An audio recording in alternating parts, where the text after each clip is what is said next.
What does this symbol on a direction sign indicate? So we've probably seen those as we're driving around, but what do they actually mean? Do you know? Well, quite simply, it's an emergency diversion route. Yeah. When it's necessary to temporarily close a motorway or a main road, these signs will be displayed advising drivers to follow a particular symbol in order to rejoin their route. These symbols are often displayed permanently on direction signs. What plate would you normally find with this sign? So that's the circle. What do you normally see underneath that red circle? The answer is B. Give way to oncoming vehicles, because the red arrow on the left shows that's representing you, and the big arrow coming the other way shows the vehicles coming the opposite way we're meant to give way to. So it could be where there's traffic calming measures, road narrows, things like that. Which plate is used with which sign? Or this plate, sorry, is used with which sign? So we mentioned this earlier, the no vehicles. So which one, A, B, C or D, means no vehicles? So there we go. That's that one. Because remember, the top one, A, is no motor vehicles. The bottom one means no vehicles at all. That includes ridden bicycles. So if you've got a bicycle, you have to get off and push it. No vehicles at all. But you could have exemptions or times of operation also shown. You're driving in the left-hand lane of a 3-lane dual carriageway. As you approach a junction, you see this sign on the gantry. What should you do if you wish to go straight ahead? So should you continue in the left lane, move into the middle lane, go to the right-hand lane, or straddle the left and the middle lane? The answer is simply just stay in the left lane, because it doesn't say that the lanes are any different. It's just telling you that if you want to get off and go the M11 north, you need to get off at the next exit, but everything else, just carry on straight ahead.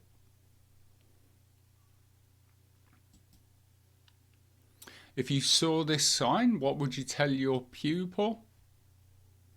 Well, hopefully we know it means there's no overtaking until you see a sign cancelling the restriction.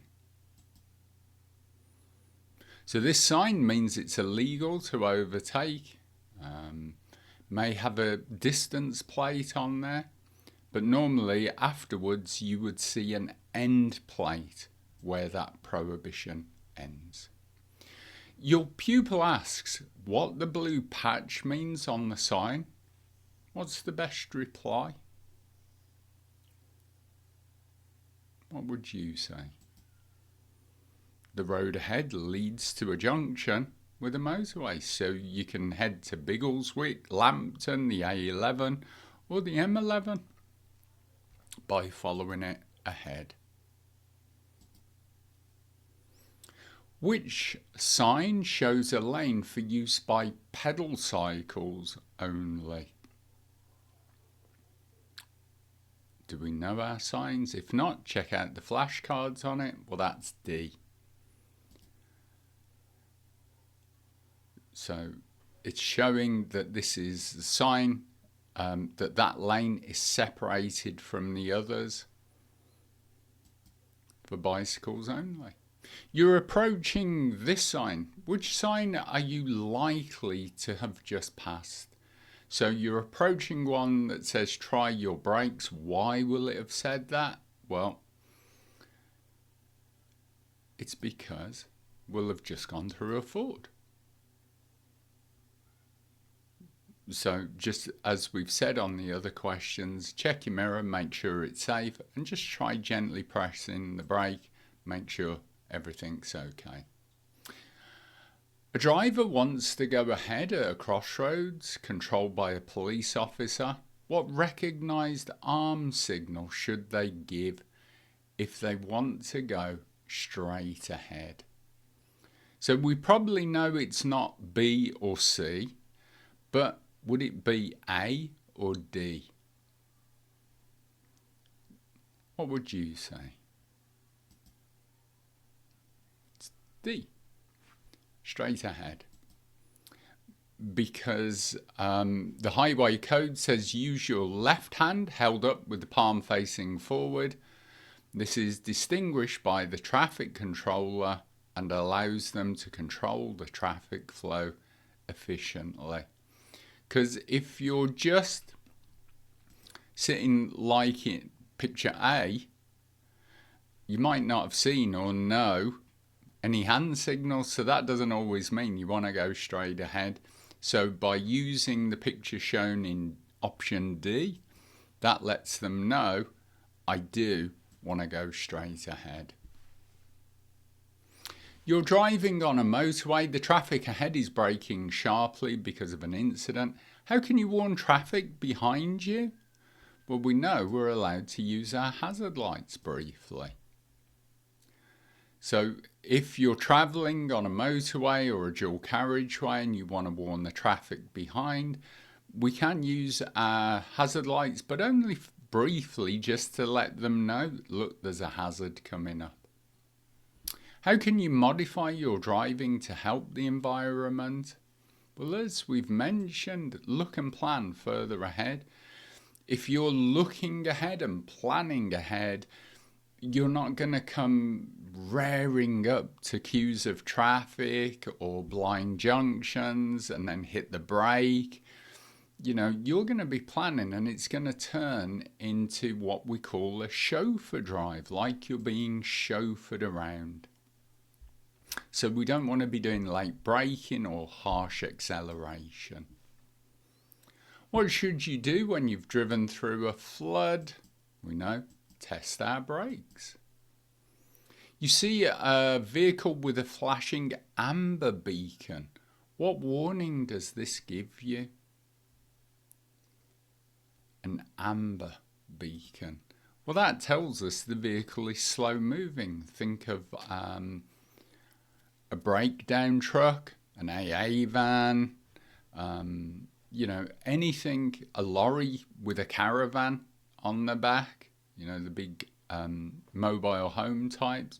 It's going to have tractor, flashing amber beacon. Just means the vehicle is slow moving. When may you cross the double solid white lines along the centre of the road? Can we do it to pass a tractor if it's doing 20? You may remember this from earlier. It's to pass, in this case, parked vehicles on your side of the road. The reason it's not B or C, remember it says you can overtake a slow-moving vehicle 10 miles an hour or less. So in this instance, to pass the tractor at 20, the road sweeper at 15, would both be illegal and you wouldn't be allowed to do it. The only other exception is perhaps a horse, again, because we know generally that's going to be less than 10, and then you have to exercise more care because you've got to go past slower and you've got to stay on the wrong side of the road for longer. How does anti-lock brakes help you keep control during emergency braking? Well, they prevent the wheels from locking up. They give you a little bit of steering control. But remember, as we've said constantly, ABS does not make you stop quicker. It just gives you a bit of steering control. What type of injury can be prevented by a correctly adjusted head restraint? Well, that's whiplash. What's the most likely cause when the brake pedal feels spongy? Can you remember that?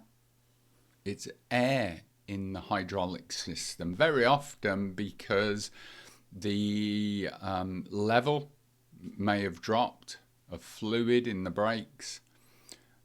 It could just have a fault in the system. So basically, get them checked as quickly as possible. You're driving along a dual carriageway and have to brake hard in a straight line. Which wheels do most of the braking? Well, that's the front wheels. As the weight of the car is thrown forward, if you brake quickly, you just get pushed forward.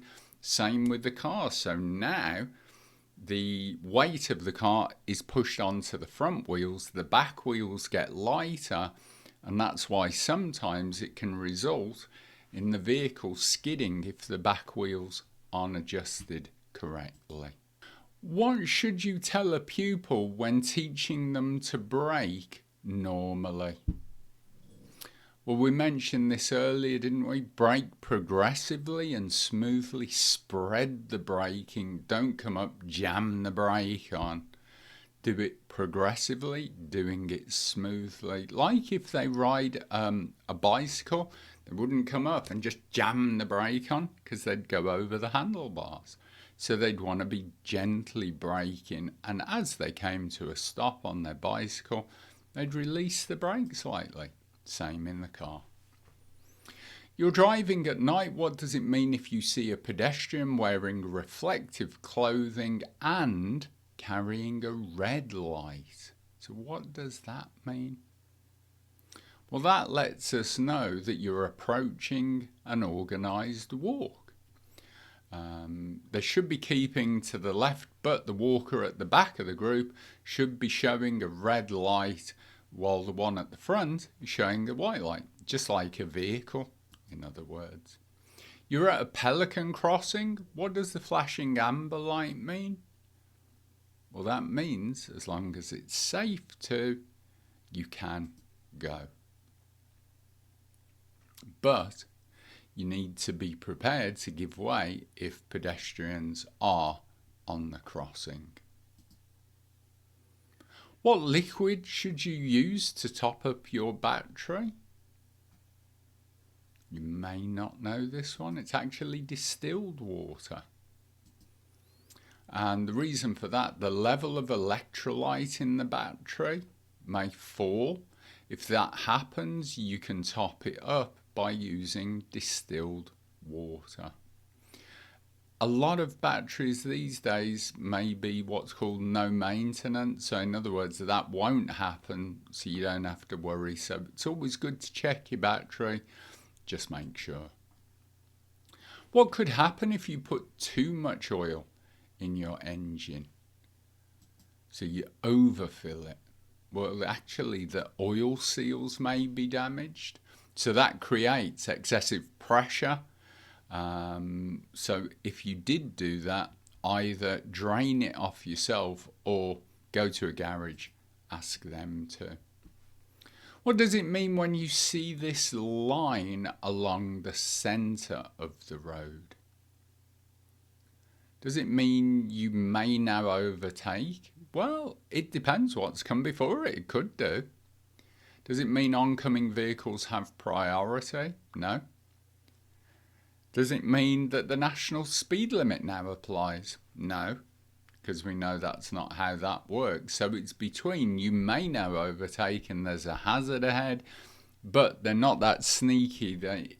If you saw this question in your ADI Part 1, they would show the other road markings before it. So it simply means there's a hazard ahead. A long white line with short gaps means you're approaching a hazard. Don't cross it unless you need to. And if you do, make sure that it's clear and safe before you do it. What's the purpose of yellow crisscross lines at a junction? Well, it's to prevent the junction from becoming blocked. Yellow box junctions are designed to keep the junction clear, and a pupil should be taught not to enter the yellow box if their exit road isn't clear. So remember the general rule: if you can't get out of it, don't go into it unless you're turning right. But again, even then, is the road that you're turning into clear or not? What should you do if your vehicle has a fire in the engine compartment? Just simply call the fire service. Don't try fighting it yourself. Very few cars actually have fire extinguishers anyway, but you're just better off. The flames tend to spread quite quickly. Just call the fire service, get them to deal with it. What advice should you give someone who intends to drive a left-hand drive vehicle in the UK? Well, therefore, you need to make full use of the mirrors, because the roads are obviously designed for right-hand vehicles. So therefore, making full use of the mirrors is going to really be important. For the cockpit drill to be effective, some items should be checked before others. What's the correct sequence? Now this one, because you haven't taught pupils, you probably don't know, but it's to do the doors first. So it tends to be D-treble-SM or DH-treble-SM. Door, handbrake, seat, steering wheel, seat belt, mirrors, or door, steering wheel. No, try again. Door, seat, steering wheel, seat belt, mirrors, D-treble-SM. And there you go.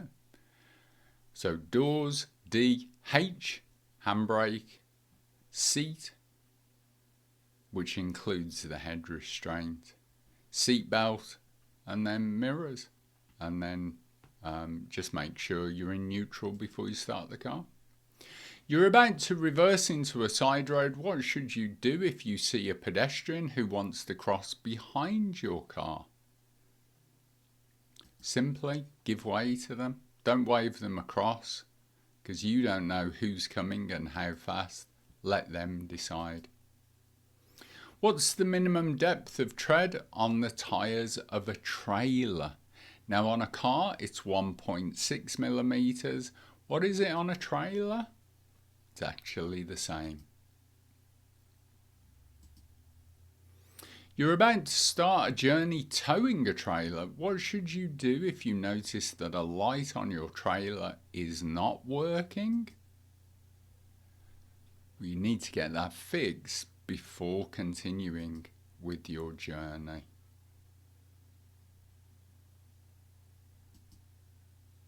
What does it mean if your trailer has a maximum authorized mass of 3,500 kilograms? Now, if you don't tow trailers, you probably wouldn't know this, but the answer is actually your trailer and load combined cannot weigh more than 3,500 kilograms. So going back to the question, your maximum mass, your maximum weight is 3,500. So that's you, the trailer, and the load as well. What should you do if your trailer starts to swerve or snake? Well, it's reduce speed gently, because if your trailer is what they call snaking, going from side to side, oh, just hit the microphone. If your trailer is going from side to side, then if you brake, that can actually make it worse. So just come off the gas, just let it slow down naturally, and it should then sort itself out.